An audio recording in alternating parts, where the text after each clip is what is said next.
Ce programme marquera à jamais l'histoire de l'Église dans cette nation. On n'est pas là pour divertir, on est là pour transformer. Bien-aimé, laisse-moi te dire une chose. Si tu n'as pas encore vu certaines choses, c'est que tu n'as pas encore fait certaines choses. Ce n'est pas sorcier. Il faut côtoyer les gens qui ont le secret du secret. Encore secret. Ce programme bouleverse et transforme des centaines de vies et de ministères. Le secret de la réussite se trouve dans le livre de Genèse. Dieu crée d'abord les autres choses avant de créer l'homme. Donc en un mot, Dieu crée l'environnement de l'homme avant de créer l'homme lui-même. Pourquoi? Parce que Dieu sait que la première des clés qui permettra à l'homme de réussir, c'est son environnement. Ce programme transcende les nations et réveille des héros. Pour réussir dans le ministère, il faut que tu aies la révélation de la partie de Dieu que tu as pu toucher. La Bible ne dit pas si tu obéis à la parole de l'Éternel ton Dieu. On dit si tu obéis à la voix de l'Éternel ton Dieu. Voici les bénédictions qui s'attacheront à toi. Là, dis amen bien, parce que la parole de Dieu est générale, mais la voix de Dieu est individuelle. Ce programme fera de vous un champion. Je suis venu vous donner des secrets ce matin. Quelqu'un dit amen. Tu ne peux pas devenir ce que tu ne vois pas dans ton esprit. Jamais. Le Saint-Esprit ne peut jamais se manifester tant qu'il ne compose pas avec toi ton esprit. Contrôlez votre monde, apprenez à contrôler votre langage.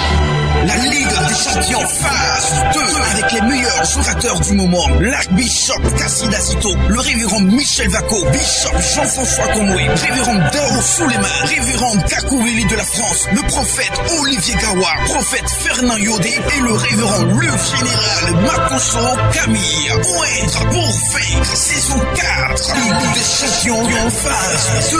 Et Foulane 04 68 40 40. Shalom, que Dieu vous bénisse. Je suis dans le livre de 1 Chronique au chapitre 4, le verset 9 et le verset 10. C'est un passage que nous connaissons tous bien, mais je voudrais vous inviter, excellents collègues, serviteurs de Dieu, donnons du respect à cette parole si vous voulez vraiment. Est-ce qu'on peut se tenir debout pour lire ce passage avec du respect? 1 Chronique chapitre 4, le verset 9 et le verset 10. Je crois que cette parole est plus grande que nos ministères, plus grande que nous, plus grande que nos voitures. C'est pourquoi j'aime quand on la lit, qu'on se tienne debout pour honorer notre Dieu et donner du respect à cette parole. 1 Chronique chapitre 4, le verset 9 et le verset 10. 1 Chronique au chapitre 4 à partir du verset 9. Je lis la parole de Dieu avec respect. Jaébit était plus considéré que ses frères. Sa mère lui donna le nom de Jaébit en disant: c'est parce que je l'ai enfanté avec douleur. Jaébit invoqua le Dieu d'Israël en disant: si tu me bénis et que tu étendes mes limites, si ta main est avec moi et si tu me préserves du malheur, en sorte que je ne vois pas, je ne sois pas dans la souffrance. Et Dieu accorda ce qu'il avait demandé. Parole du Seigneur. Amen. Bien, mon thème ce matin est intitulé 3 points de suspension et Dieu exauça. Que Dieu vous bénisse. Et Dieu exauça. Écoutez-moi bien, Église. Écoutez-moi, chers collègues, serviteurs de Dieu. Il y a des choses dans la vie, que vous ne pouvez pas les recevoir facilement. Il faut lutter pour. Il y a des dimensions de ministère que vous ne pouvez pas atteindre facilement, quel que soit le nombre d'années que vous faites à l'église. Si seulement vous ne les cherchez pas. Il y a des choses que Dieu ne peut pas faire avec vous, sans vous. Et Dieu a besoin de coopérer avec vous. Et vous savez, Jésus a annoncé ce principe en disant: depuis le temps de Jean-Baptiste jusqu'à aujourd'hui, le royaume des cieux est forcé. Et ce ne sont que des violents qui s'en emparent. Vous savez, il n'y aura personne ici tel que nous sommes là qui te laissera la place pour que tu domines sur lui. Qui te laissera la place pour que toi tu avances. Non, ce n'est pas possible. Nous sommes dans un environnement du royaume qui exige le violent. Et le texte que nous venons de lire Peut-être nous avions déjà prêché sur ça plusieurs fois, où nous avions déjà entendu des gens prêcher sur ça. Mais ce qui est merveilleux dans les Écritures, c'est que chaque jour, il y a quelque chose de nouveau que Dieu ajoute. Et je peux vous dire la vérité, le même passage, vous pouvez prêcher ça 10 fois et vous pouvez le prêcher 10 fois de manière différente.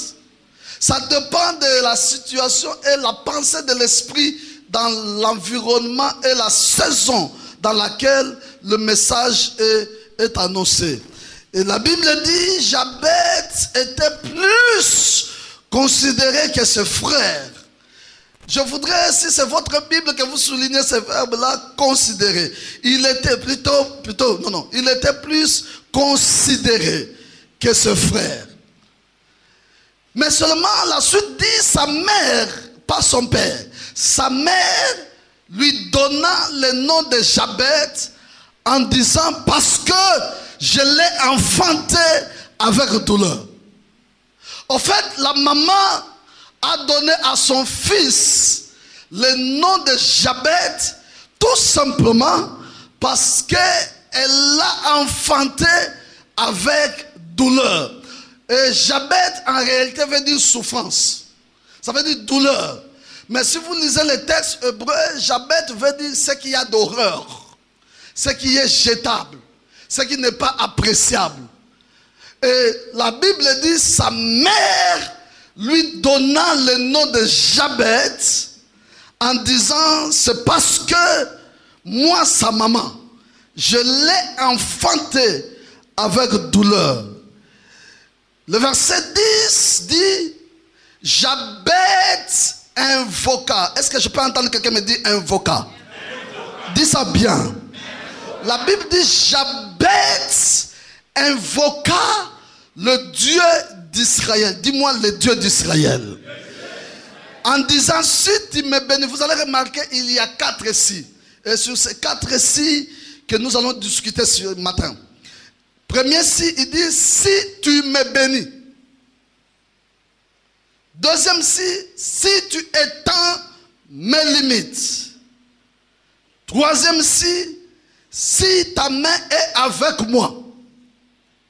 Quatrième et si tu me préserves du malheur, en sorte que je ne sois pas dans la souffrance. Et puis, il y a 3 points de suspension. Vous avez remarqué cela. En grammaire, lorsqu'on met 3 points de suspension, cela veut dire qu'il y avait beaucoup de choses à dire, mais on a résumé à ce qu'on vous a présenté. Ok? Et la suite dit, et Dieu accorda ce qu'il avait demandé. Excellent serviteur de Dieu, chers collègues, vous ne pouvez pas comprendre le verset 9 si vous n'avez pas interprété le verset 10. Le verset 9 dit, Jabet était plus considéré que ses frères. Mais lorsque vous venez au verset 10, vous allez voir comme s'il y avait une contradiction entre le verset 9 et le verset 10. Nous allons découvrir ça ensemble. Mais allons-y d'abord, parlant de ce monsieur Jabet. La Bible dit, sa mère lui donna le nom de Jabet en disant, parce que je l'ai enfanté avec douleur. Ici, on ne parle pas de son père. Je ne sais pas s'il était connu ou pas. Mais peut-être, je suis en train de réfléchir à une situation. La femme a conçu, a attrapé une grossesse, soit le monsieur est mort. Et pendant 9 mois, elle a géré seule la grossesse. Et 9 mois après, l'enfant est né. Au fait, lorsque la maman regardait son enfant, elle ne voulait pas que l'enfant soit dans la souffrance, soit dans la douleur. Non, mais pour la maman, l'enfant était l'expression de douleur qu'elle a endurée, peut-être pendant la grossesse. Je réfléchis à un autre point. Peut-être l'auteur-compositeur de la grossesse a disparu. Comme ce voyou quelque part qui enceinte une femme, on dit c'est ta grossesse. Il dit non, ce n'est pas ma grossesse. Et il faut que tu enlèves, que tu avortes. La femme dit jamais, je n'avorte pas. Et vous savez, avorter c'est tuer. Vous êtes d'accord avec moi? Et si tu avortes, tu es un meurtrier. Et la vie ne commence pas le jour où nous naissions. La vie commence le jour où nous sommes conçus. Laissez-moi vous expliquer cela. Vous savez, quand tu poses la question à un Chinois, tu lui dis tu as quel âge? Si le Chinois te dit j'ai 20 ans, c'est-à-dire en réalité il a 19 ans parce que le Chinois compte les 9 mois passés dans le ventre de la maman. Est-ce que vous comprenez? Et quand je réfléchis sur ces choses, je dis qu'ils ont raison. Parce qu'aujourd'hui, même les traités scientifiques, les explications scientifiques prouvent que la vie commence pas le jour où nous sommes sortis, mais la vie commence le jour où nous sommes conçus. C'est pourquoi même l'enfant dans le ventre de sa maman vit. Il est déjà considéré. Dieu lui-même a prouvé ça avec les Écritures, n'est-ce pas? Quand tu étais dans le sein de ta mère, je t'avais choisi. Est-ce que vous comprenez?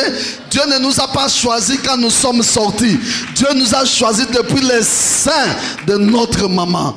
Est-ce que vous comprenez cela? Donc si tu tues, tu avortes, c'est que tu as tué une personne normale. Tu as tué quelqu'un. Mais que Dieu nous pardonne si nous l'avions déjà fait, parce que nous ne le ferons plus jamais. Je crois. Alléluia. Dis-moi amen que j'avance. Je peux entendre les amens des pasteurs. Vous voyez, nous poussons les gens à dire amen. Je peux entendre aussi un pasteur dire amen. Peut-être c'est un soulard qui bastonnait sa femme tout le temps. Et la femme dans la grossesse supportait. Et 9 mois après, l'enfant est né. Oh mon Dieu, Dieu m'a béni, j'ai mon fils. Au fait, lorsque la femme regardait son enfant, la femme voyait de l'avenir qui corrigeait la souffrance qu'elle a endurée pendant qu'elle portait cette grossesse. Mais malheureusement pour cette femme, elle donna à son fils le nom de Jabet. Erreur. Parce que Jabet veut dire souffrance, douleur. Et vous savez, dans la Bible, le nom a un sens. Et le nom exprime le caractère de l'individu. Et chaque nom dans la Bible déterminait la destinée de l'individu. C'est la raison pour laquelle, lorsque un jour, Moïse a rencontré Dieu, qui lui parlait dans un buisson qui s'allumait, mais qui ne se consumait pas. Et de ce buisson, une voix se fit entendre, l'appela par son nom. Moïse, Moïse. Et vous savez, dans toutes les discussions, tout ce que Dieu disait à Moïse, c'était bon. Mais au fait, Moïse s'est arrêté sur quelque chose. Il dit, c'est vrai, tout ce que tu dis, c'est bon. Moi, je comprends. Si je vais en Égypte pour libérer ce peuple, si on me demandait, quel est ton nom? Parce que chaque Dieu devrait avoir un nom. Le Dieu qui parle dans un buisson et qui dit qu'il va libérer un peuple esclave pendant plus de 430 ans. Comment il s'appelle? Vous savez pourquoi Moïse n'a pas demandé avec quelles armes nous irons libérer ce peuple? Il a demandé tout simplement avec quel nom? Parce qu'ayant vécu dans la maison de Pharaon, laissez-moi faire une parenthèse sur la vie de ces messieurs. Moïse a vécu 120 ans. Les 120 ans étaient divisés par 40 en raison de 3. C'est-à-dire, il a passé les premières 40 années dans la maison de Pharaon. Et là, ayant été récupéré par la fille de Pharaon, il a grandi dans l'administration et dans la haute sagesse égyptienne, étant considéré comme le prince de Pharaon. Et pendant ce temps, il a vécu, il a connu l'administration et la religion égyptienne. Il a su que chaque dieu en Égypte avait un nom. Et le nom de chaque Dieu déterminait ce que ce Dieu était capable de faire. Il y avait le Dieu de l'agriculture, le Dieu de la guerre, le Dieu de la fécondité. Si c'est la guerre, c'est le Dieu de la guerre qui vient. S'il n'y a pas la guerre, le Dieu se repose. Si c'est le temps de l'agriculture, le Dieu de l'agriculture arrive. Si c'est le temps de la fécondité, le Dieu de l'agriculture se repose. Mais toi qui parles dans le buisson, comment tu t'appelles? Il a vécu 40 ans dans la maison de Jéthro. Et du prince qu'il était, il est devenu berger. Là, il a appris à conduire le troupeau vers le vert pâturage. Et je vais vous annoncer, excellent serviteur de Dieu, vous savez que le berger connaît d'abord là où se trouve l'eau, là où se trouve la nourriture, et il vient chercher le troupeau. Vous êtes d'accord avec moi? En fait, si le berger veut amener le troupeau manger ou boire, cela veut dire que le berger est déjà allé voir l'eau et voir l'herbe nécessaire, la nourriture nécessaire, et il vient chercher le troupeau. Le berger n'est pas surpris par l'eau et la nourriture au même moment que le troupeau. Vous comprenez ce que je suis en train de vouloir dire par là? En fait, si vous n'avancez pas, vous ne grandissez pas dans le message que vous annoncez à votre troupeau, à votre peuple, et vous êtes surpris, vous découvrez le message avec eux, vous serez surpris un jour, ils vont vous défier. Ils vont vous dire, ben moi-même je peux prêcher mieux que mon pasteur. Si je vous dis la vérité, s'il y a un endroit où j'ai des difficultés pour prêcher, c'est dans mon église. Posez-moi la question, pourquoi? Parce que dans mon église, je suis obligé d'apporter chaque jour un message nouveau. Si tu es pasteur et que chaque jour, tu dis les mêmes choses de la même manière, et donc tu découvres la même nourriture avec tes brebis. Après, ils vont dire, notre pasteur ici, il va dire virgule, virgule, virgule, virgule, virgule. Et puis ici, il dit toujours Alléluia, Alléluia. Et puis ils vont se dire entre eux, hey, le pasteur c'est toujours comme ça. C'est blanc bonnet ou bonnet blanc. Et le pasteur ne change pas. Et si vous arrivez à cette dimension de la vie du ministère, comprenez que votre ministère est en danger. J'étais dans un pays ici, pas trop loin de chez vous, dans une réunion de pasteurs, et le pasteur national de ce groupe-là m'a dit une chose qui m'avait un peu choqué. Et vous savez, pour des questions choc, il faut aussi des réponses choc.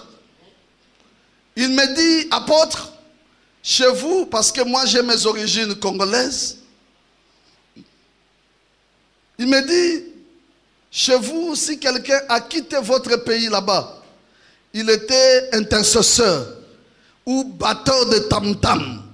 S'il vient ici, il devient pasteur.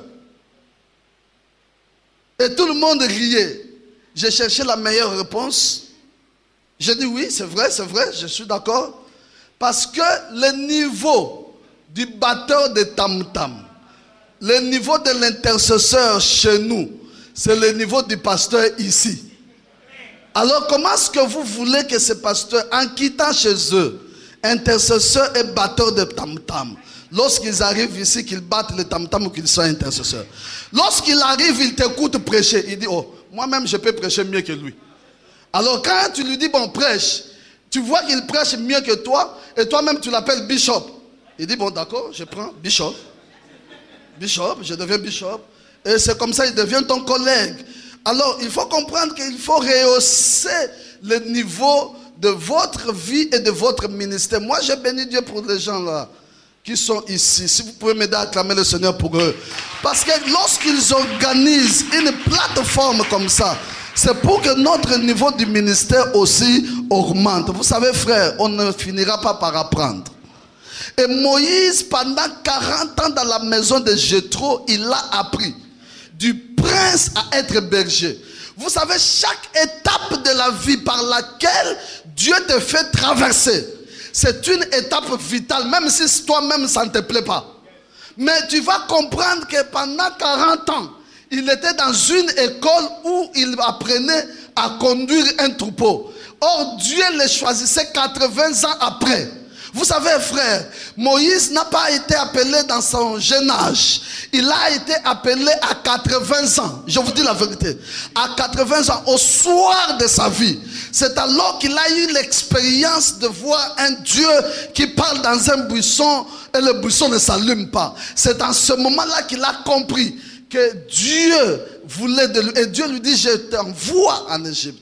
Et pendant 40 ans, il a conduit le peuple d'Israël dans le désert. Quelqu'un comprend ce que je dis? Donc voilà, il a passé 40 ans chez Pharaon, 40 ans chez Jéthro et 40 ans dans le désert. Cet homme ayant compris ces choses et ayant vécu dans la maison de Pharaon, il a demandé à Dieu quel est ton nom. Chaque nom détermine ce que tu dois faire. Chaque nom était l'expression de la destinée. Et cet homme s'appelait Jabet, comme je vous disais, ça voulait dire douleur, souffrance. Est-ce que mon explication est claire? Est-ce que les gens me comprennent jusque là au fond? Vous savez, le nom est très important. Le nom signifie ce que tu seras. Et vous allez voir dans la Bible, il y avait un homme qui s'appelait Nabal. Dis-moi Nabal. Pasteur, dis-moi Nabal que je parle. Cet homme, un jour, David avec ses gens, pendant qu'ils fuyaient Saoul, ils ont trouvé ces gens-là être menacés par des adversaires. David et ses amis sont intervenus. Et ils ont protégé les serviteurs de ce monsieur Nabal et ses biens. Un jour, David se trouve dans le besoin. Il envoie ses serviteurs voir ce monsieur pour qu'il puisse leur apporter un peu d'assistance, un peu de nourriture. Quand ils sont arrivés et ils ont annoncé ce que David a dit, écoutez la réaction de cet homme. Il dit, qui est David? Qui est le fils d'Esaïe? Pour que moi, je lui donne ma nourriture. Lui qui fuit la maison de son maître. Donc dans quelque sens, il voulait dire, si je lui donne la nourriture, je suis en train d'encourager aussi mes serviteurs à me fuir un jour comme David. Et les serviteurs de David sont venus vides, bredouilles. Et quand ils ont annoncé ça à David, David dit, quoi? J'ai risqué ma vie pour sauver et garder ses biens. Cet homme, si moi je ne vis pas, il mourra. Et la Bible dit, David allait le tuer. Et sur le chemin général, la Bible dit, la femme a entendu que David venait. C'est pourquoi il faut avoir une bonne femme. J'ai dit une bonne femme. Pas une femme qui t'accompagne à tuer ton ministère, mais une femme qui protège ton ministère. Non, je dis pas une femme seulement qui fait des enfants, mais une femme qui crée un chemin pour ton succès. Est-ce qu'il y a des femmes comme ça dans cette assemblée? Est-ce que je peux entendre les femmes me dire Amen? La Bible dit, quand la femme a entendu cela, précipitamment, elle a arrangé un colis pour David. Et elle a avancé. Et la Bible dit, lorsqu'elle a vu David et s'est agenouillée, elle dit, oh, que mon Seigneur ne fasse pas du mal à ce monsieur, parce qu'il est comme son nom. C'est tout. Voilà le secret qui a protégé cet homme. Il dit qu'il ne fasse pas du mal à ce monsieur, parce qu'il est comme son nom. Nabal est son nom. Et Nabal veut dire méchant. Est-ce que vous comprenez? Et la Bible dit, David ne tua plus cet homme à cause de sa femme. Oh, la femme est très importante, n'est-ce pas? J'ai vu ça dans la Bible aussi un jour. Dieu qui a parlé à Moïse, c'est Dieu, c'est pas un homme, qui l'a appelé pour le ministère, mandaté pour qu'il aille en Égypte libérer le peuple d'Israël. La Bible dit sur les chemins, dis-moi sur les chemins. Moïse était en train de dormir. La Bible dit Dieu le menaça de mort, ce n'est pas Satan. Frère, il y a des choses que Dieu fait. Il y a aussi des choses que Satan fait. Dieu peut aussi tuer. Parce que la Bible dit que c'était aussi un feu dévorant. La Bible dit Dieu le menaça de mort. Et la femme, une païenne, dit, ça ce n'est pas mon affaire, c'est l'affaire de son Dieu. et son serviteur. Mais elle a compris que l'homme n'avait pas circoncis ses deux enfants. Précipitamment, la Bible dit la femme circoncit les deux enfants. Et elle récupéra le prépuce. Elle jeta sur le pied de Moïse. Elle dit, celui-ci, c'est l'époux du sang. La suite de la phrase dit, et Dieu ne tua plus Moïse à cause de sa femme. Oh mon Dieu, est-ce que vous comprenez? Malgré que c'est Dieu lui-même qui l'avait appelé. L'appel ne suffit pas. Tu peux être appelé, mais tu es exposé aussi à la mort. Est-ce que quelqu'un comprend ces choses?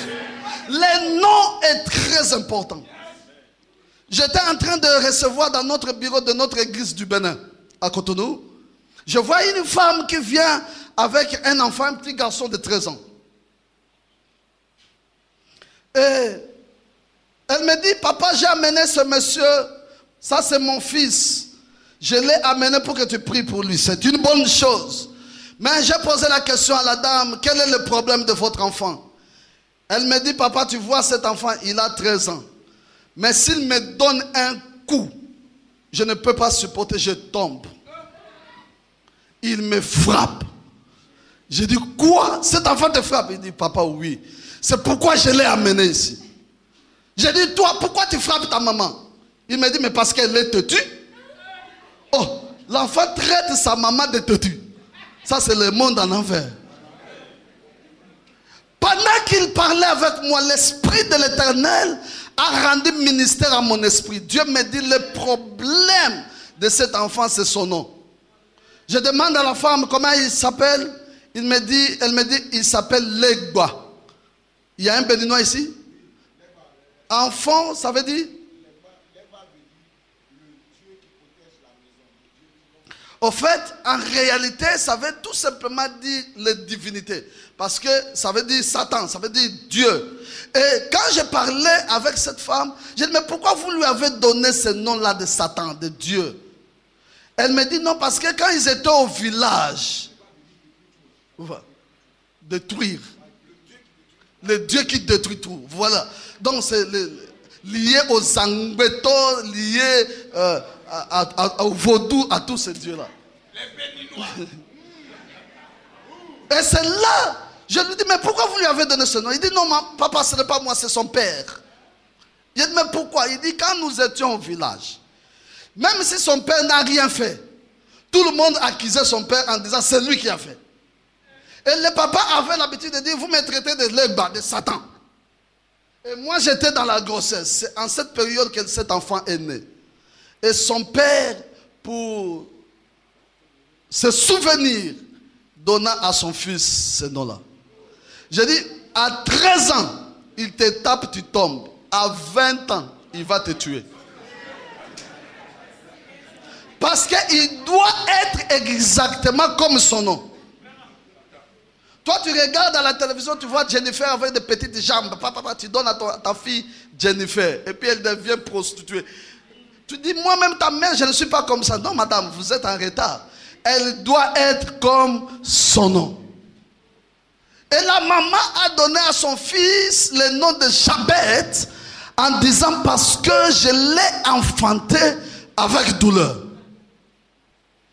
Parce que vous savez que vous êtes en train de m'effrayer. Hein? Vous êtes des prédicateurs, vous n'aimez pas quand vous prêchez que ça soit silencieux. Pourquoi vous êtes silencieux? Non, faites des bruits. Faites des bruits.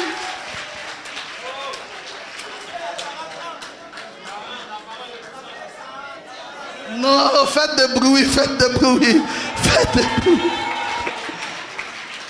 Là, je suis perplexe, je me pose des questions, est-ce que ça passe ou ça casse?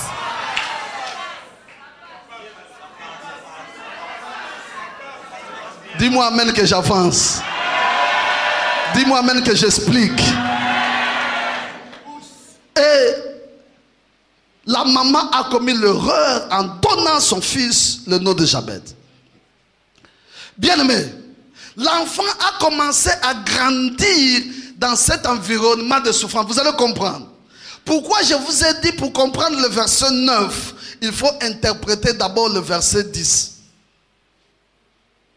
Au verset 10, La Bible dit Jabez invoqua le Dieu d'Israël.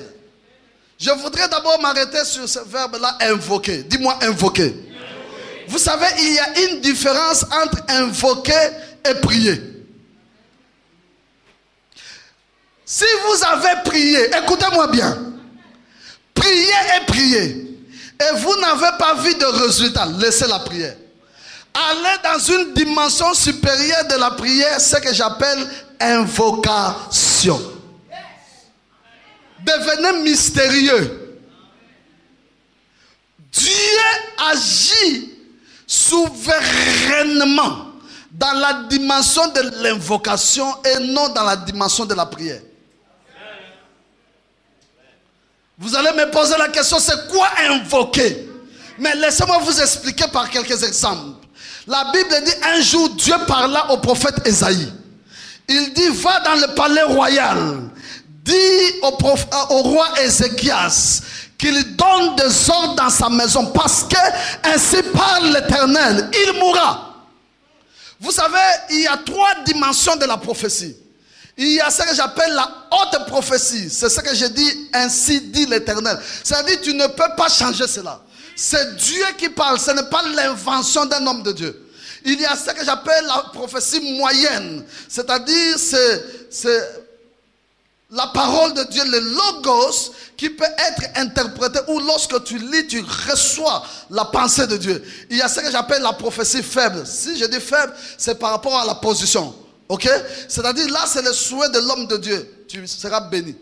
Je n'ai pas entendu Dieu, mais dis-lui qu'il sera béni. Mais parce que Dieu veille à la parole de ses serviteurs pour l'exécuter. Vous savez, Dieu est l'exécutant de ta parole. Ah non, ils n'ont pas compris. Non, vous n'êtes pas connectés, vous êtes hors réseau. Non, cela veut dire, si tu es un homme de Dieu, la Bible dit Dieu veille à la parole de ses serviteurs pour l'exécuter. Ce n'est pas dans votre Bible? Mais cela veut dire quoi? Tout simplement, mettons les choses à leur place. Ça veut dire tout simplement que si toi tu parles, Dieu va faire ce que tu as dit. C'est aussi une prophétie, n'est-ce pas? Parfois, ne nous troublons pas. Quand les gens viennent parfois nous dire, hey, qu'est-ce que ton Dieu a dit? Sois béni. Dieu m'a dit, sois béni. Ou bien, ne fabrique pas la prophétie pour l'argent. Ou bien, ne fabrique pas la prophétie pour l'honneur. Mais s'il te dit, qu'est-ce que ton Dieu a dit? Oui, mon Dieu m'a dit qu'il vit bien. Mais si Dieu me parle, il me parle. Si Dieu ne m'a rien dit, il ne m'a rien dit. Est-ce que vous comprenez?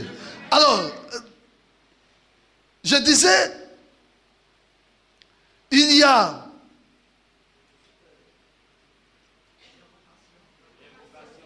l'invocation. Non, Dieu dit à Ézéchias. Non, Dieu dit à Ésaïe, va dans le pays, dans le palais royal. Dis au roi Ézéchias, ainsi parle Jéhovah, qu'il donne des ordres dans sa maison parce qu'il mourra. Mais vous savez qu'est-ce qui s'est passé lorsque la parole fut annoncée à Ézéchias? Qu'est-ce qu'Ézéchias a fait? La Bible dit Ézéchias tourna le regard contre le mur. Et lorsqu'il tourna le regard contre le mur, la Bible dit Ézéchias n'a pas prié.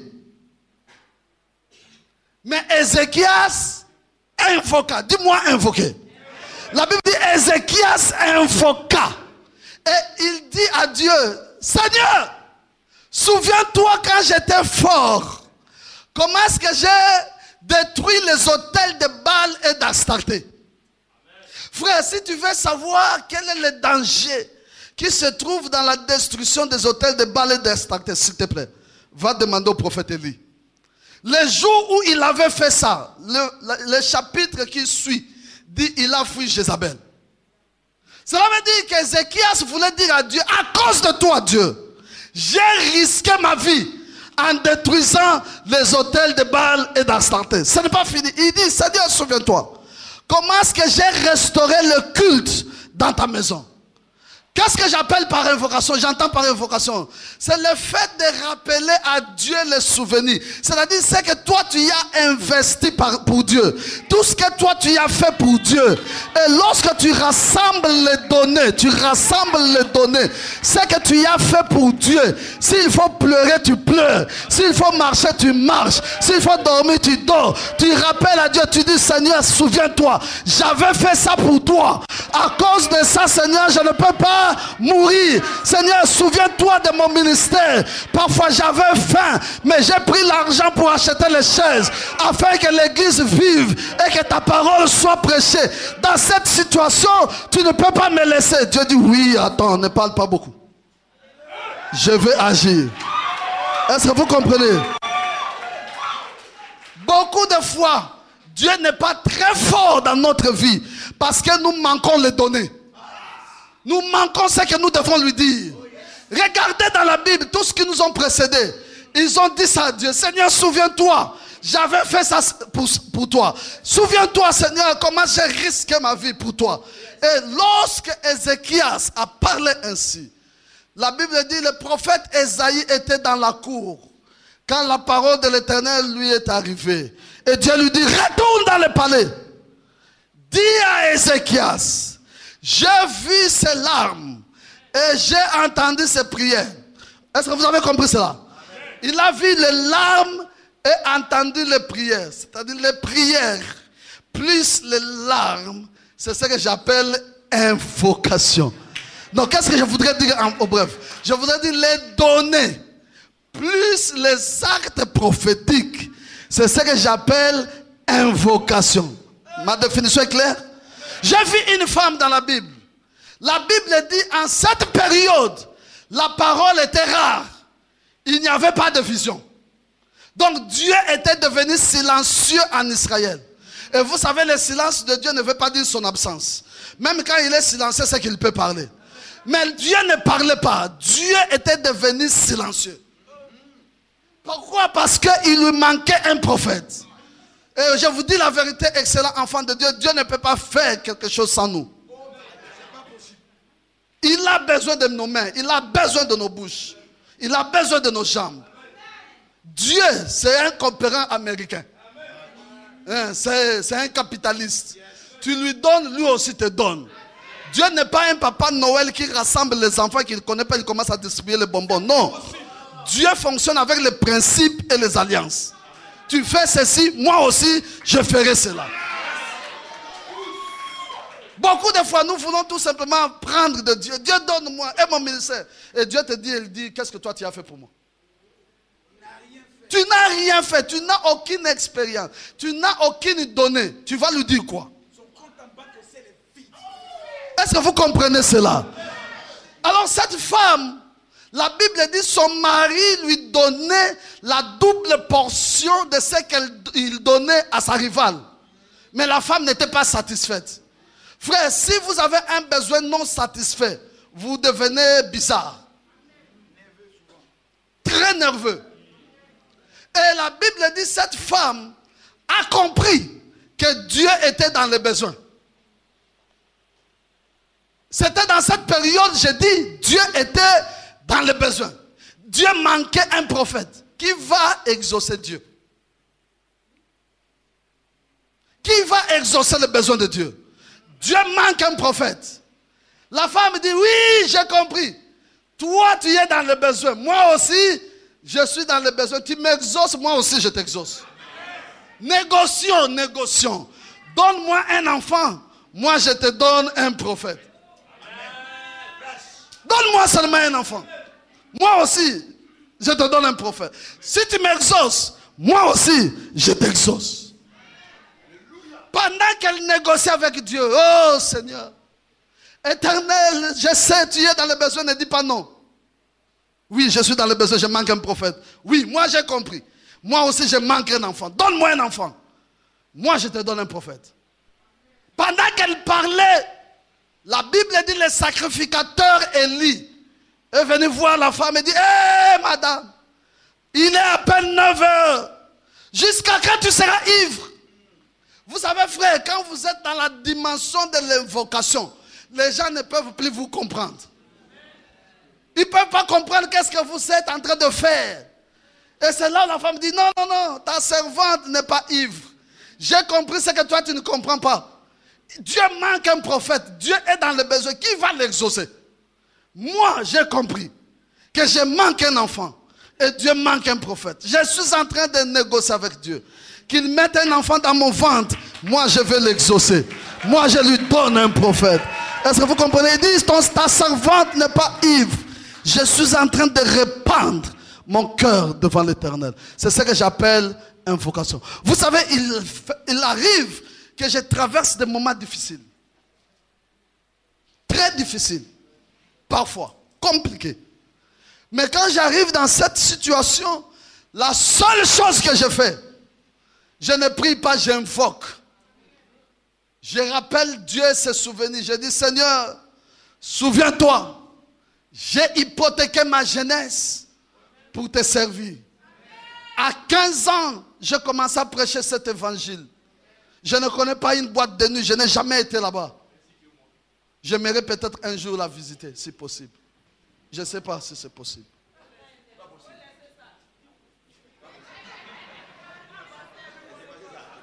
Quand les choses sont difficiles, je dis à Dieu, hey, souviens-toi, souviens-toi.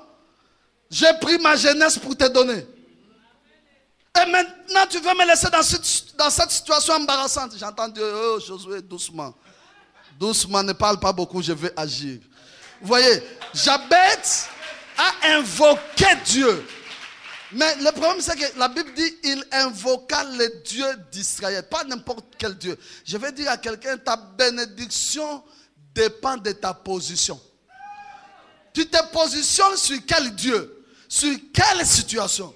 Et Jabez a compris, il y a plusieurs dieux, mais lui se positionnant sur le Dieu d'Israël. Vous comprenez? Il dit, la Bible dit, il invoqua le Dieu d'Israël. Au fait, qu'est-ce qu'il voulait dire? Il voulait rappeler à Dieu l'alliance qui existe entre Israël et Dieu. Parce que cette alliance dit, je serai votre Dieu et vous, vous serez mon peuple. Je serai votre père et vous serez mes fils. Et la Bible dit plus loin, si vous, père mauvais, vous savez donner de bonnes choses à vos enfants, à plus forte raison, moi, votre Dieu, si vous demandez quelque chose que je ne peux pas vous donner. En fait, l'invocation, c'est ça. Jabez a rassemblé toutes ces données. Il dit, je me positionne sur cette lignée de l'alliance qui existe entre Dieu et Israël. Et la Bible dit, il l'invoqua. 4 si, voyons ça très rapidement.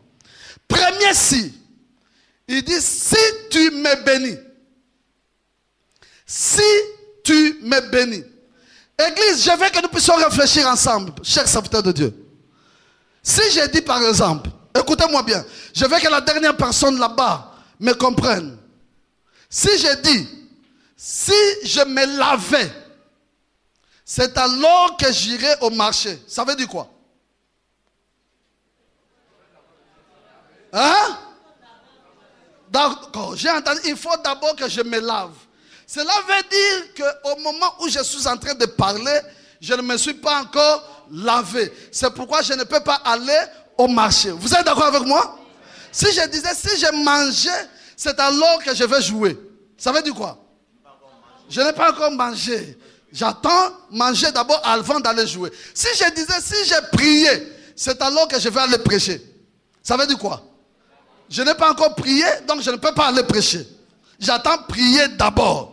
Maintenant, revenons dans ce passage. Si Jabez a dit, si tu me bénis, ça veut dire quoi? Donc, au moment où il parle, il n'est pas encore... Vous êtes d'accord avec moi? Mais pourquoi le verset 9 dit, Jabez était plus considéré que ses frères? Vous avez vu la confusion? C'est pourquoi je vous ai dit, pour interpréter le verset 9, il faut d'abord interpréter le verset 10.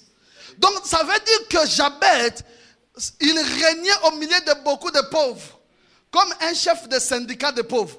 Ça veut dire quand les pauvres le voyaient, ils disaient, nous sommes tous pauvres. Mais la pauvreté de Jabez, c'est un peu bien. C'est pourquoi il était considéré plus que ses frères. Mais lui-même, lorsque les gens lui disaient, hey, patron, il disait, si vous saviez. Vous savez, il y a des gens qui viennent à l'église. Il y a des prédicateurs qui prêchent l'évangile, mais dont leur quotidien ne reflète rien. Lorsque les gens le voient, ils sentent que non, mais lui-même, donc, il a des problèmes. Et moi, je veux, si vous écoutez ce message, que votre vie du ministère impressionne, influence et soit une bénédiction pour les autres. Il faut que quand les gens vous voient, qu'ils sentent que non, Dieu est avec cet homme. C'est pourquoi il a dit, Dieu, si tu me bénis, premier si, la bénédiction. La bénédiction, ça veut dire quoi? C'est cet équilibre qui nous permet de résoudre le quotidien. C'est-à-dire, si je suis équilibré spirituellement, je suis équilibré matériellement, je suis équilibré financièrement, je suis équilibré. C'est pourquoi la Bible dit, bien-aimé dans 3 Jean 2, bien-aimé, je souhaite que tu prospères à tous égards et que tu sois en bonne santé comme prospère l'état de ton âme. Moi, j'ai dit la profondeur appelle toujours la profondeur. C'est-à-dire, si tu es profond spirituellement, tu nous parles en langue tout le temps, tu prêches. Il faut que les gens voient aussi dans ton quotidien comment tu vis. Est-ce que quelqu'un comprend cela? Tu ne peux pas parler de l'évangile et puis tu ne vis pas de l'évangile. Tu ne peux pas parler de l'évangile et on ne voit pas l'expression de l'évangile en toi. Il faut que tu sortes de ces choses. En tant que serviteur de Dieu, dis-moi je sors. Dis-moi ça bien. Il faut que ta vie, frère, soit une expression d'une vie vraie. Je me rappelle, j'étais pasteur de l'église à 26 ans, comprenez déjà. 26 ans, j'avais déjà 11 ans en tant que prédicateur, pasteur de l'église. Mais je vous dis, un jour, j'ai ramassé le pain. Tellement j'avais faim, je n'avais pas où manger. Vous savez, moi, je savais que dans la maison de ce frère-là, souvent chez eux, ils mangent à 14 heures. Là-bas, ils mangent souvent à 15 heures. Et puis, j'ai calculé, je venais avant. J'ai tiré le discours à la longueur. Tu sens que les gens ne veulent pas que tu manges. C'est vrai. Parfois, ils te donnent l'impression de partir vite. Frère, tu vois, bon, c'est vrai ce que tu dis, mais là, j'ai beaucoup de choses à faire. Donc, en fait, c'est juste pour te dire, il faut partir. Et un jour, je suis allé voir ce frère. J'arrive comme ça, on me dit, il n'est pas là. Mais je savais que la nourriture n'était pas très loin. J'ai dit, donnez-moi la chaise. Mais papa, on t'a dit qu'il n'est pas là. On ne sait pas à quelle heure il va venir, peut-être la nuit. J'ai dit, bon, je peux l'attendre un peu. Tu vois les personnes amener la chaise en boudant. Bon, j'étais assis. Après, je somnole, je me réveille. Après, bon, j'ai décidé de rentrer. Merci. C'est alors que sur le chemin, je vis un pain par terre. Je vois quelqu'un venir. Je le laisse passer. Je regarde derrière, il n'y avait personne. À gauche, à droite, il n'y avait personne. Frère, j'ai ramassé le pain. Comme j'habitais la permanence de l'église, j'amène ça à la permanence. J'ai essayé de nettoyer la saleté. J'ai mangé, ainsi fit le jour. Un soir et une nuit. Le jour passa. Mais maintenant, celui qui vous parle avait ramassé le pain. Et j'ai fait 43 pays. J'ai écrit 14 livres. J'ai rencontré 2 présidents. J'ai beaucoup de ministres et généraux comme amis. Je vous ai dit, c'est un défi. Tu ne peux pas écouter quelqu'un et recevoir l'onction de quelqu'un opérer en dessous de cette personne. Si moi j'ai fait 43 pays, toi tu dois faire 86. Que l'onction des nations te soit donnée au nom de Jésus. Vous savez, Élisée a écouté Élie. Il a reçu la double portion de l'onction d'Élie. Élie a fait 7 miracles. Élisée a fait 14. Allez, reçois l'onction des nations. Reçois l'onction des nations. Que Dieu vous bénisse, homme de Dieu. Vous savez, frère, vous ne pouvez pas écouter, venir dans un environnement comme ça. Écoutez tous les hommes de Dieu qui viennent ici sans pour autant être affectés. Jabez a invoqué Dieu. Il dit, si tu me bénis. Il voulait dire tout simplement, si tu m'équilibres. Dis-moi équilibre. Dis-moi équilibre. Tu dis équilibre, que Dieu t'équilibre. Dis-moi équilibre. Deuxième signe, très rapidement. Il dit, si tu étends mes limites. C'est-à-dire, comprenez ce que Jabet voulait dire. Il voulait dire, je ne veux pas régner seulement ici. Mais je vais régner aussi de l'autre côté. Oh mon Dieu, quelqu'un a compris cela? Étendre les limites, il voulait dire pas seulement ici, mais là-bas aussi. Là-bas. Là-bas. Vous savez, frère, plus vous grandissez dans la bénédiction, plus votre limite s'étend. Et le monde dans lequel nous sommes obéit simplement aux gens influents. Que Dieu te rende influent. J'ai dit que Dieu te rende influent. Que Dieu rende ton ministère influent. Que Dieu rende ce que tu fais influent. Dis-moi influence. Il voulait dire Dieu étend mes limites. Est-ce que je peux voir un homme de Dieu étendre les limites? Oh mon Dieu, est-ce que je peux voir quelqu'un étendre ses limites? Écoutez-moi, écoutez-moi, écoutez. Écoutez d'abord, écoutez. Vous savez, frère, si Dieu vous dit, si un homme de Dieu vous dit de faire quelque chose, vous êtes des serviteurs de Dieu. Si un homme de Dieu te dit de faire quelque chose, même si tu ne comprends pas, fais-le d'abord. J'ai dit aux gens, étends les limites. Il y a des gens qui me regardent. Il y a des gens qui font comme ça. C'est pourquoi une petite porte va s'ouvrir. Tu vas entrer, mais tu souffriras. C'est pourquoi vous allez voir, la porte va s'ouvrir. Mais pour entrer, tu dis, hey, pour ce mariage-là, j'ai souffert. Ça a blessé mes côtes. Est-ce que quelqu'un peut ouvrir, peut étendre ses limites? Dis-moi, influence. J'ai dit, tu seras influent à gauche. Tu seras influent à droite. Tu seras influent devant. Tu seras influent par derrière. Dis-moi, influence. Troisième signe. Il dit, si ta main est sur moi. Est-ce que quelqu'un peut mettre sa main sur sa tête? La main de Dieu sur un individu veut tout simplement dire faveur. Est-ce que quelqu'un peut dire faveur? Dis-moi faveur, que la faveur vienne sur ta vie. Dis-moi faveur, que la faveur vienne sur ton ministère. Dis-moi faveur pour que tu sois béni. Frère, vous savez, nous ne sommes pas ce que nous sommes parce que nous sommes saints. Nous ne sommes pas ce que nous sommes parce que nous faisons bien les choses. Mais nous sommes ce que nous sommes à cause de la faveur de Dieu. Vous êtes d'accord avec moi? Tu vas voir peut-être quelqu'un, il ne vit pas bien, mais il a une grande église. Tu vois quelqu'un, peut-être il ne prêche pas bien, mais il est bien. Mais le problème, ce n'est pas prêcher bien ou prêcher mal. Le problème, ce n'est pas avoir l'onction ou pas. Le problème, c'est la faveur. Que la faveur de Dieu descende sur ta vie. Que la faveur descende sur ton ministère. Je dis la faveur de Dieu sur ta vie. Et vous savez, la faveur de Dieu, c'est comme une machine mécanique qui bloque. On dit qu'il faut mettre de l'huile pour rendre ça fluide. Si la faveur de Dieu arrive sur ta vie, tu arrives là où tu ne pouvais pas arriver. J'ai dit, tu vas arriver là où tu ne pouvais pas arriver. Tu vas arriver là où ton père n'est pas arrivé. Tu vas arriver là où ton diplôme ne pouvait pas t'amener. Dis-moi faveur et reçois. Quatrième, si. Il dit, si tu me préserves du malheur. Préserver du malheur veut tout simplement dire la divine protection. Dis-moi divine protection. Vous savez, Jabet était très intelligent. Il dit, tu vas m'équilibrer. Plus je serai équilibré, mon influence va s'élargir. Ce n'est pas à cause de moi, mais à cause de ta faveur. Et mes ennemis vont se manifester. Vous savez, frère, n'ayez pas peur des ennemis.